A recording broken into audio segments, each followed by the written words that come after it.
Hello বন্ধুরা, সবাই কেমন আছো? Welcome back to my channel the easy fact. তো আজ বাড়িতে আমি রান্না করেছিলাম মিনি কিচেনের লোটে মাছ। তোমরা যদি দেখতে চাও তাহলে ভিডিওটা স্কিপ করো না, পুরোটা দেখো। চলো ভিডিওটা শুরু করা যাক। তো প্রথমে আমি উনুনটা জ্বালিয়ে কড়াইটা বসিয়ে নিয়েছি, আর এইদিকে আমি কেটে নিচ্ছি মাছ। বাবা বাজার থেকে লোটে মাছ নিয়ে এসেছিলো, তো সেখান থেকে আমি এক পিস লোটে মাছ তুলে রেখেছিলাম। তো সেটা এখন ভালো করে ছোট ছোট পিস করে কেটে নিচ্ছে, কারণ মিনি কিচেন রান্না করতে গেলে ছোট ছোট পিস করাটা দরকার। বড় বড় পিস করে তো মিনি কিচেন রান্না করা যাবে না, তাই ছোট ছোট করে পিস করে কেটে নিলাম। আর মাছটাতে ভালো করে নুন হলুদ মাখিয়ে নিলাম আমি। আর মিনি কিচেনে আজকে আমি একা রান্না করছি না, আমার সাথে রান্না করছে আমার দিদির ছেলে। ও এসছে কয়দিন থাকবে, তো ওই আমাকে বললো যে মাসিমণি আজকে মিনি কিচেনে কিছু একটা রান্না কর। তাই আমিও বসে পড়লাম মিনি কিচেন রান্না করতে। এইদিকে আমার কড়াইটা গরম হয়ে গেছে, তাই কড়াইয়ের মধ্যে আমি দিয়ে দিলাম কিছুটা পরিমাণে তেল। এবার তেলটাকে ভালো করে নেড়ে চেড়ে নেব। আমি প্রথমে জালটা খুবই আস্তে আস্তে দিচ্ছিলাম। আমার কিন্তু মিনি কিচেন রান্না করতে ভালোই লাগছে। এদিকে কথা বলতে বলতে আমার তেলটা গরম হয়ে গেছে, তাই আমি এখন এর মধ্যে দিয়ে দেবো লোটে মাছগুলো, দিয়ে ভালো করে ভাজতে থাকবো। লোটে মাছ তোমরা কে কে পছন্দ করো অবশ্যই আমাকে কমেন্টে জানিও। আমার তো সব থেকে পছন্দের মাছ হচ্ছে লোটে মাছ। তোমরা হয়তো অনেকে পছন্দ করো না, কিন্তু এইভাবে রান্না করে লোটে মাছ তোমাদেরও পছন্দের হয়ে যাবে। আমি আজকে লোটে মাছটা একদম ভাজা ভাজা ঝুরঝুরে করে করছি। তোমরা অনেকে ঝোল ঝোল করো, কিন্তু আমার কাছে সেটা একদম ভালো লাগে না। তোমরা একবার এইভাবে ট্রাই করে দেখো, আশা করবো তোমাদেরও ভালো লাগবে। আমি কিন্তু জালটা একদম কম রেখেই ভাজছিলাম লোটে মাছটা, যাতে পুড়ে না যায়।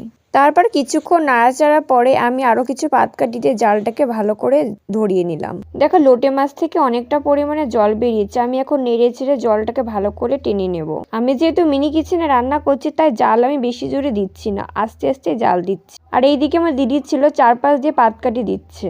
আর আমরা রান্না করছিলাম দুপুরবেলা, তাই ও বলছিল যে রান্না হলে তারপর লোটে মাছ দিয়ে ভাত খাবো। আমি কিন্তু এবার থেকে প্রতিদিনই মিনি কিচেনে কিছু না কিছু রান্না করব। কদিন ধরে একদম মিনি কিচেনে রান্না করা হচ্ছিল না, কিন্তু এবার থেকে রান্না করব। তোমরা কিন্তু দেখতে ভুলো না। মাঝে আমি এর মধ্যে আদা রসুন বাটা দিয়েছিলাম, কিন্তু সেটার ভিডিও করতে একদমই ভুলে গেছি। মশলার মধ্যে দিয়েছি আদা রসুন বাটা, আর দিতে হবে লঙ্কা গুঁড়ো, সেটা আমি একটু পরে দেবো। আমি আরও কিছুটা পরিমাণে ভেজে নেব। লোটে মাছের জলটা যখন ভালো করে শুকিয়ে যাবে, তখন আমি তার মধ্যে দিয়ে দেবো লঙ্কার গুঁড়ো। হলুদ আর লবণ আমি দেবো না, কারণ আমি যখন লোটে মাছটা মাখাচ্ছিলাম তখন অনেকটা পরিমাণে হলুদ আর লবণ দিয়েছি, তাই দেওয়ার কোনো দরকার নেই। আর যেহেতু এইটুকু লোটে মাছ, তার মধ্যে আর কিছু দেওয়া লাগবে না। দেখো মিনি কিচেন রেসিপি তোমাদের কি আর বলবো, তোমরা তো জানোই। তবে হ্যাঁ, এইভাবেই লোটে মাছটা আমরা বাড়িতে রান্না করি, তোমরাও কিন্তু একবার ট্রাই করো। আর যারা এখনও ভিডিওতে লাইক করেনি, তারা ভিডিওতে লাইক করে চ্যানেলটা সাবস্ক্রাইব করে দিও। আর পাশে থাকা বেল আইকনটিকে অবশ্যই প্রেস করো, যাতে সবার আগে নোটিফিকেশন তোমার কাছে পৌঁছায়। দেখো লোটে মাছটা অনেকটা ভাজা ভাজা হয়ে গেছে, তাই তার মধ্যে আমি দিয়ে দিলাম লঙ্কার গুঁড়ো। এটা কিন্তু আমি অল্প পরিমাণে দিয়েছি, যাতে ঝাল না হয়ে যায়। আর এদিকে আমি জালটা খুব আস্তে আস্তে দিচ্ছি, যাতে এখানে তলায় ধরে না যায়। আর হ্যাঁ, লোটে মাছটা যখন তলায় ধরে যাবে, তখনই বুঝতে হবে যে হ্যাঁ, লোটে মাছটা পুরোপুরি ভাজা হয়ে গেছে। তাই আমি আরও কিছুটা নাড়িয়ে চাড়িয়ে নামিয়ে নেব।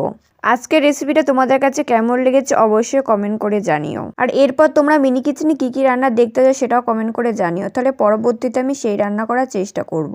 এইদিকে আমার লোটে মাছটা হয়ে গেছে, তাই এবার নাড়িয়ে চাড়িয়ে আমি এর মধ্যে দিয়ে দেবো গরম মশলা। সবার শেষে গরম মশলাটা দেওয়ার লাগবে, তবে সেটা অল্প পরিমাণে দেবে, বেশি হয়ে গেলে আর ভালো লাগবে না। আর এইটুকু লোটে মাছে কতটাই বা দেওয়া লাগবে সেটা তোমরা বুঝতেই পারছো। তাই আমি খুবই অল্প পরিমাণে গরম মশলা দিলাম এখানে, দিয়ে ভালো করে নাড়াচাড়া করে দিলাম। ব্যাস আমার রেডি হয়ে গেছে লোটে মাছ, এবার শুধু খাওয়ার পালা। সত্যি কথা বলতে বন্ধুরা, এটা খেতে হয়েছিল অসাধারণ। তোমরাও কিন্তু বাড়িতে একবার ট্রাই করতে পারো।